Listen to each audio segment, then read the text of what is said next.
everybody's there. We got a couple minutes yet.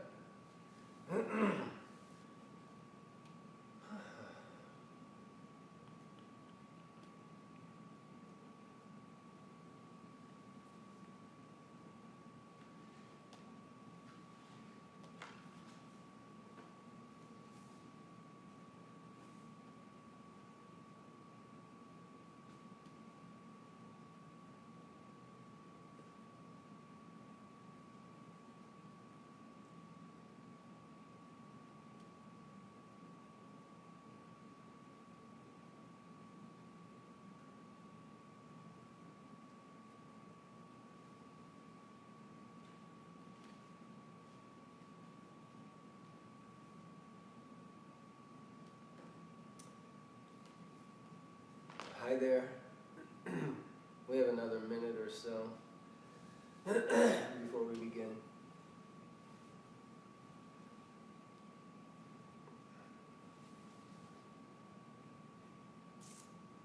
Good morning.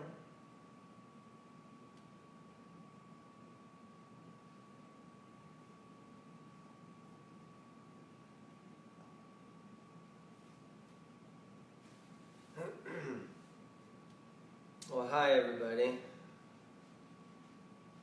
Thank you for coming. Michael here.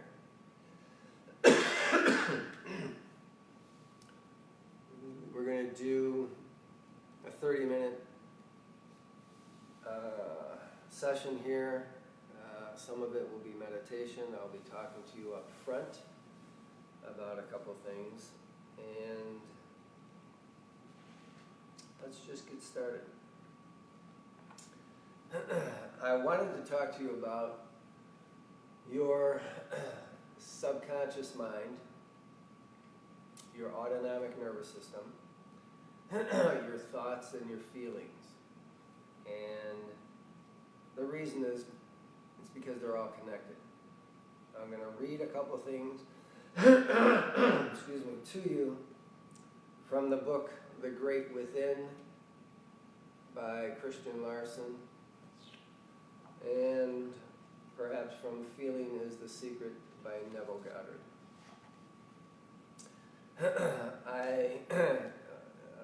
Those of you who know me know I read a lot, and I read everything by Joe Dispenza, and A Course in Miracles, and A Seat is the Soul, and the I Am Discourses, and so on and so forth.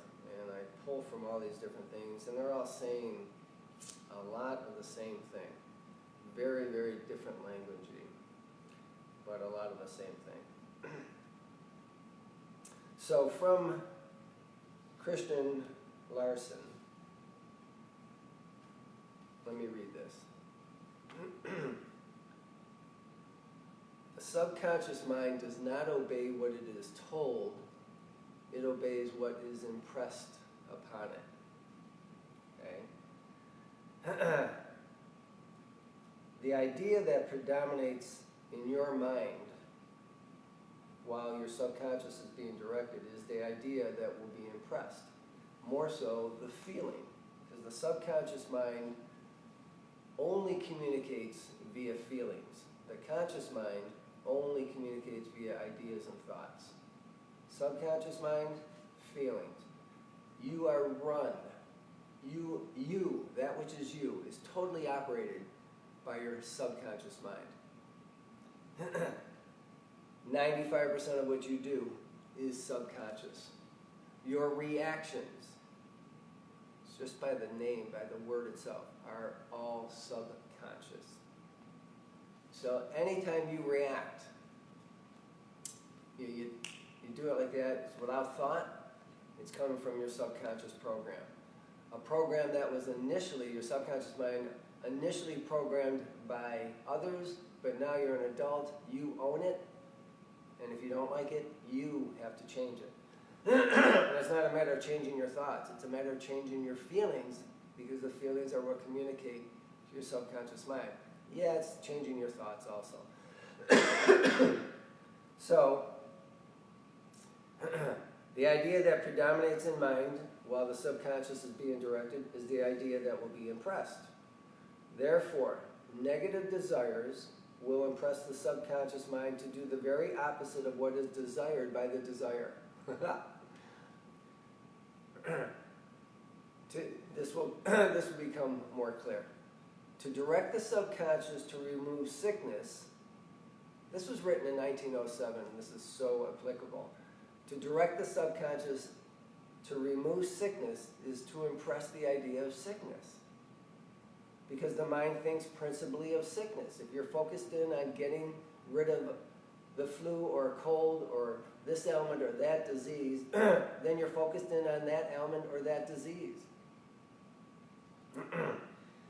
So, in consequence, more sickness will be produced. When health is desired, no thought whatsoever should be given to sickness. The subconscious mind should not be directed to remove sickness, but should be directed to produce health. That makes sense to you, right? The subconscious mind should always be directed to produce those qualities and conditions that are desired. But those conditions that are to be removed should never be mentioned in your mind. Not a thought of what you don't want. So you all know that's a challenge, right? It's really an opportunity, and eventually it becomes a blessing. Because when you start to realize, when you really start to realize, so intellectually you might be hearing what I'm saying and understanding what I'm saying intellectually, but not viscerally. That is, you still don't get it 100% because you still have the thoughts you had that cause the same situations that are created that you don't love. So, when you start to finally figure out and do the work focusing on that which you want to focus in on and letting go that which you do not wish for in your life, then things start to switch like real quickly. They start to change. And the more you do this, the more adept you get at doing this. And the more adept you get at doing this, the quicker things manifest in your life. So it no longer takes weeks or months for an event to occur that you put out into the field. It starts to happen in days and minutes. And the more this happens to you, the more you get successes. And the more successes you get, the more you realize, holy cow, this works. This isn't just a coincidence every single time. This works. But if you put something out there and you have an attendant doubt along with what you put out, it's going to kind of do this, cancel. So if you don't want to get sick, don't do everything in the world to prevent sickness. Do everything in the world to create health. And there's a huge difference between the two, even though if I had a dime here and you were looking at it from this angle, health is here and sickness is here. It's real close to each other, but it's huge. It's far away. If you do not want to get what everyone is afraid of getting, then do not focus in on what everybody is afraid of getting. Do not fall into that trap. Well, I have to stay informed. No, you do not. Do the healthy things that keep you healthy. Well, I don't know what it is that keeps me healthy. Well, then you have to learn. You have to study. You have to start reading and educating yourself, and you can't rely on somebody else like a doctor to tell you what's healthy because they don't know about health. They only know about disease. That's what they're trained in. This is not a knock on them. It's what they are experts at. So you got to do it on your own. The subconscious mind should always be directed to produce those qualities and conditions that are desired. Adverse conditions will disappear of themselves when true conditions are established. But the mind cannot impress, create, and establish the true while attention is being focused upon the adverse, that which you don't want. To direct the subconscious mind not to do this or that is to impress the subconscious to do that very thing. So when you try to impress the subconscious mind with the idea that you do not wish to get sick anymore, you have sickness in mind. And it is the idea that you have in mind that you impress upon the subconscious mind. So a denial will impress upon the subconscious mind the nature and the power of the very thing that is denied. Instead of denying, there's another way, another form that we all use our amazing brains to rationalize why we're in fear. If you start thinking about something and then you deny it, and you keep denying it, and you keep denying it, you're continuing to think about it. So you don't deny, you don't think about, you don't even deny, you focus in on something over here. If the fear is over here, you focus over here. Well, how can I focus over here if I'm really fearful? That's tough if you're not practiced. If you do not know how to go from here to here, it's kind of incredible that some people seem to be able to do that. It's incredible to you. So I always tell people, if they're in crisis situations, meditate. It's not the time to learn how to meditate. It's the time to go for a walk and get outside and get in nature. And the very act of walking is releasing. But when you get into nature, it actually helps you get into a better zone, a better space. The best time to meditate is when things are going great. The last time you'll ever meditate is when things are going great, for most of us. Why meditate? Things are going great. So, I don't care what's going on in your life, you got to sit down and take some time. This is a perfect opportunity. What I see going out in the world today is the perfect thing that needs to happen. I think this is beautiful what's going on. This is amazing. This is perfect. This is so well timed. We have to, for those of us who have some semblance of awareness, start to go inside. And in going inside, it's going to be the toughest thing you've ever done, and it'll be the most rewarding thing you've ever done. Going inside is going to open up an entire world, an entire universe is inside of you. Way more than what's outside. If you think what's outside is amazing, as well as fearful, but it's amazing, this is even better. When you connect with your higher self, it's way more than yourself with a small s. Okay? I'm going to jump over to feeling is the secret. Sensation precedes manifestation and is the foundation upon which all manifestation rests. Be careful of your moods and feelings, for there is an unbroken connection between your feelings and your outer world. This book is called Feeling is the Secret for a reason.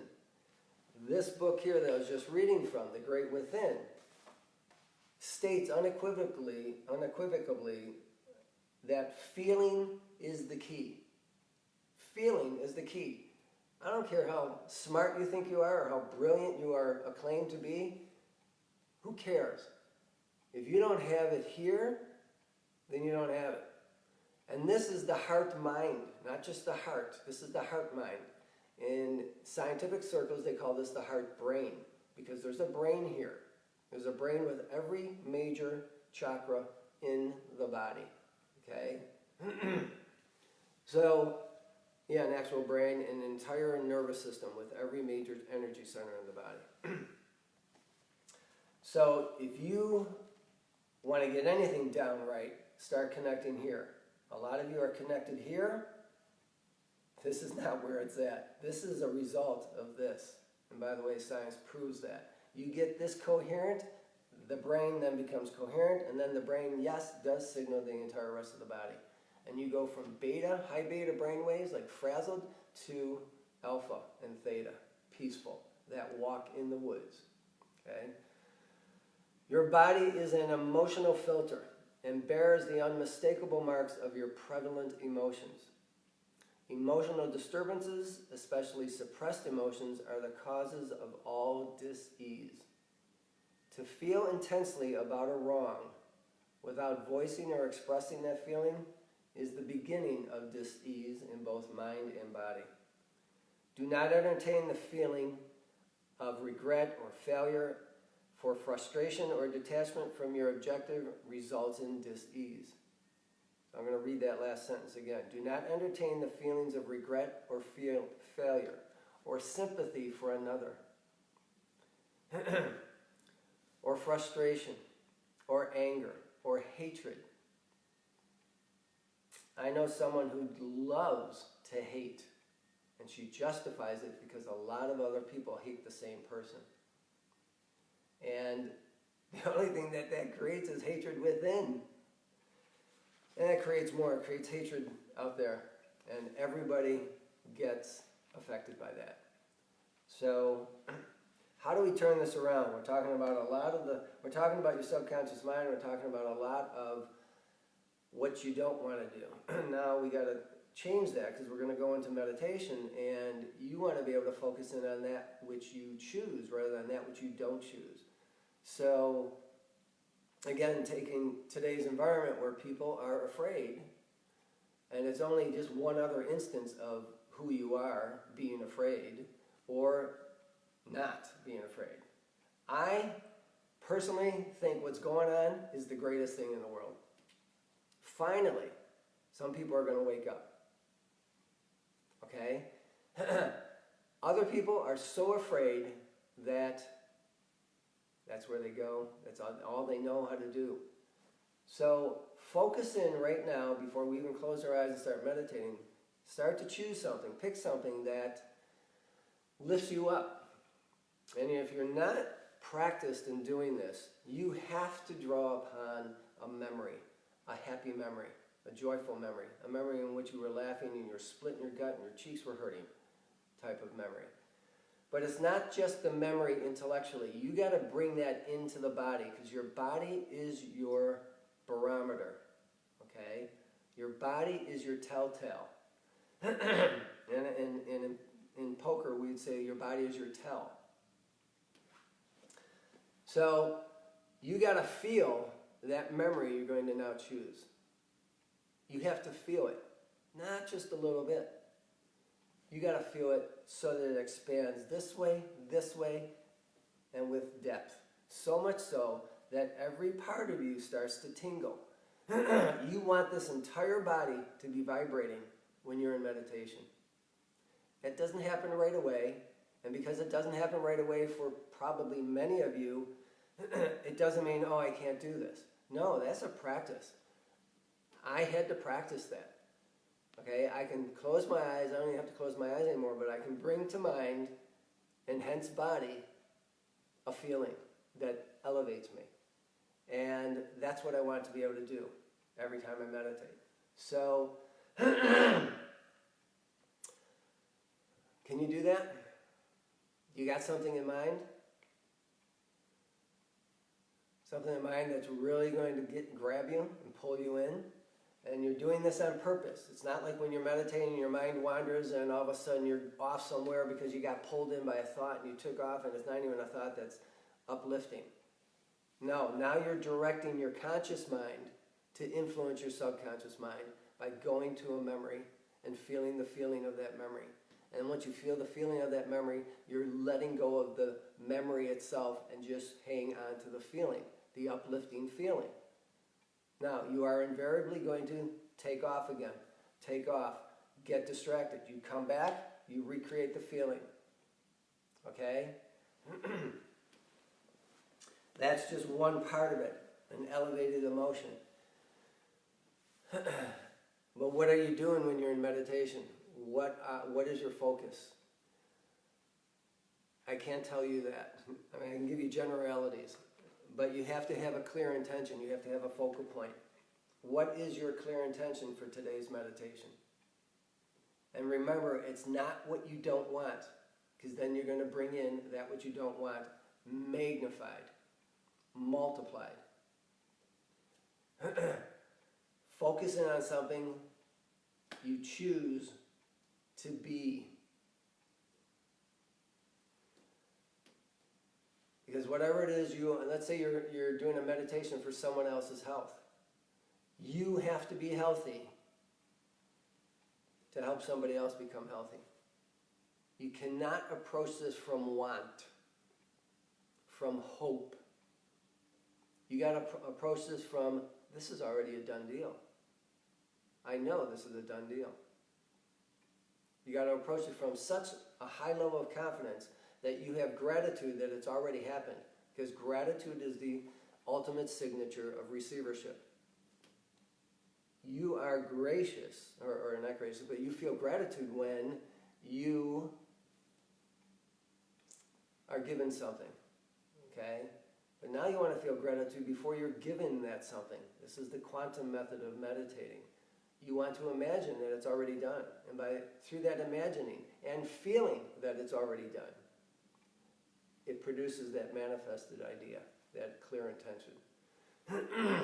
Is everybody following me? Hello. Okay, we're going to close our eyes. Some of this will be silence.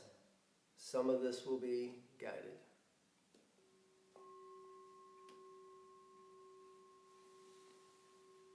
Close your eyes. Get comfortable in whatever position you're in. Hopefully it's seated, either on the floor or on a chair. Begin to breathe through the nose on both the inhale and the exhale.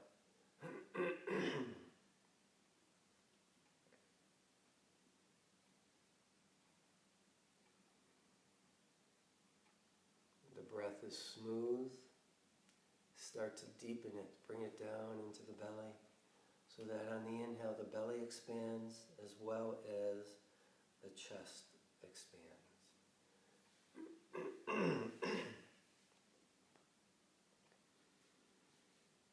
The exhale is complete. It's a full exhale. And see if you can slow the breathing down so that the breath is an inhale of 5 and an exhale of 5.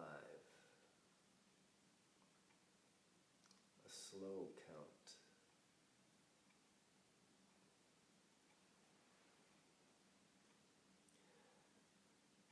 Now bring to mind a memory. Excuse me. Bring to mind a memory of a happy occasion, something that makes you smile, something that makes you laugh inside, something that makes you feel good all over.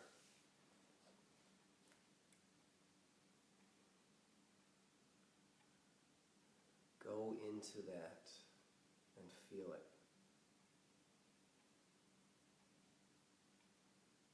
Feel it so much that perhaps you find yourself with a smile on your face.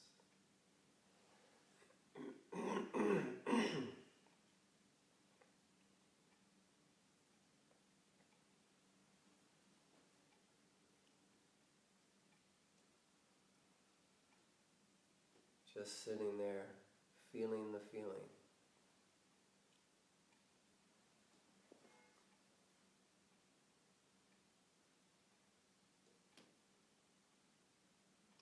Deepening that, feeling it even more.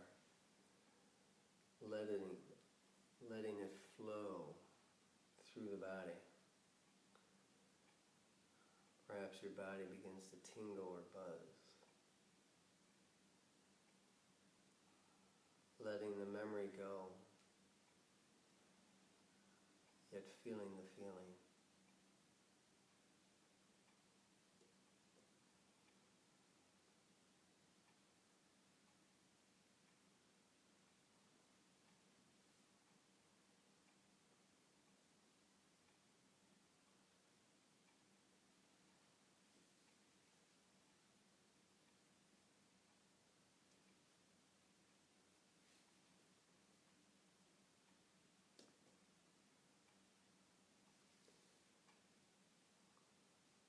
Now, with a clear intention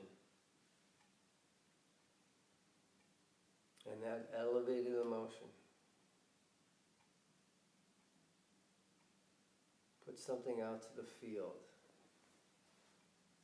That something is that intention. Whether it be for you or for someone you know, or for the planet, or for a group of people, or for a pet.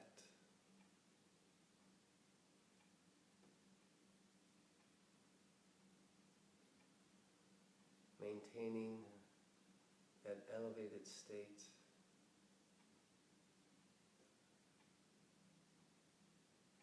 directing your intention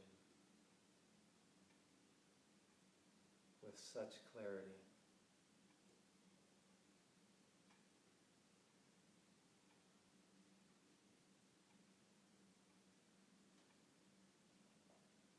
Opening your heart.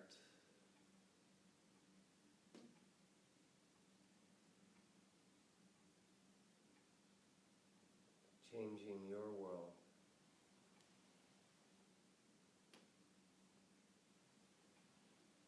And hence that of others.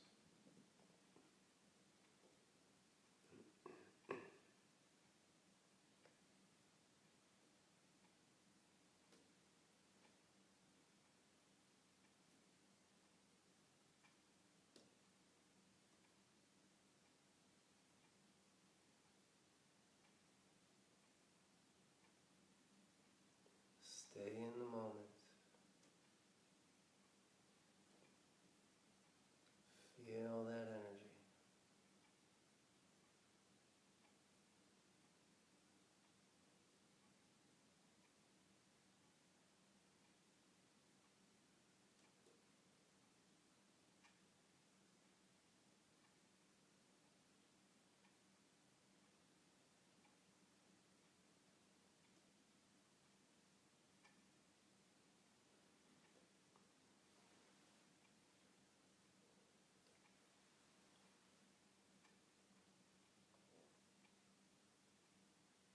Refocus.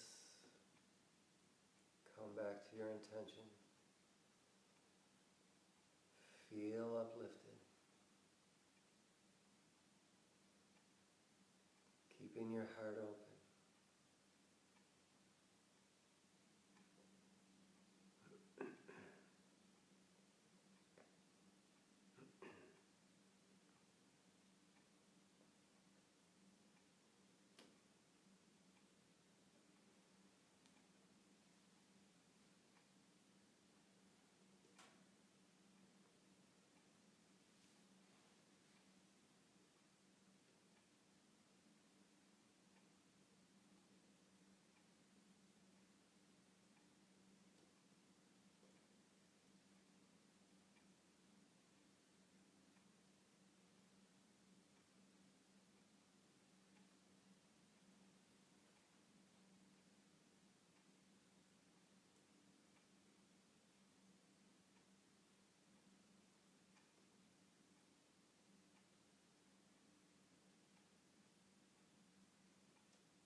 heart open.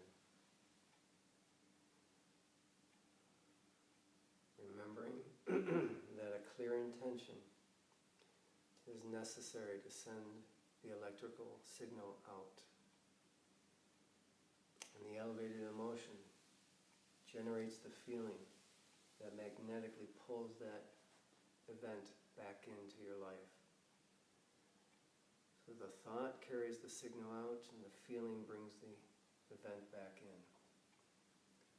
The conscious mind uses your thoughts, your subconscious mind uses your feeling. And together they create an electromagnetic charge, an electromagnetic signal, and an EMF, an electromagnetic field. When you meditate, you create a torus, and the energy rises up your spine and spills down upon you and comes back through and up and rises up. And when you start to become aware of that, you can feel it. You're creating a field around you that's a protective layer against stuff you don't want to let in. A lot of therapists, a lot of body workers will surround themselves with a light. They will imagine a light around themselves, protecting themselves from outside energies they do not wish to entertain. So in the same way, you do the same thing. You have the power, you have the ability. We know this now because it's measurable. And we also know anybody can do this. So if you think you can't, change your thinking and bring in what you want. And do it with joy, ineffableness, not a grudge, or anything below what I call below the line. All day long, take moments. You don't have to sit down for a full meditation, but take moments and recharge. Say your affirmation / mantra, but with feeling, not just as a repetitive set of words. If it's just cerebral, it's not as powerful. If it has the power of an emotion behind it, an elevated emotion. So I've given you enough for today. Hopefully this was helpful. Sunday morning at 8 a.m. is the next meditation, and I will join you then. Thank you very much. Namaste.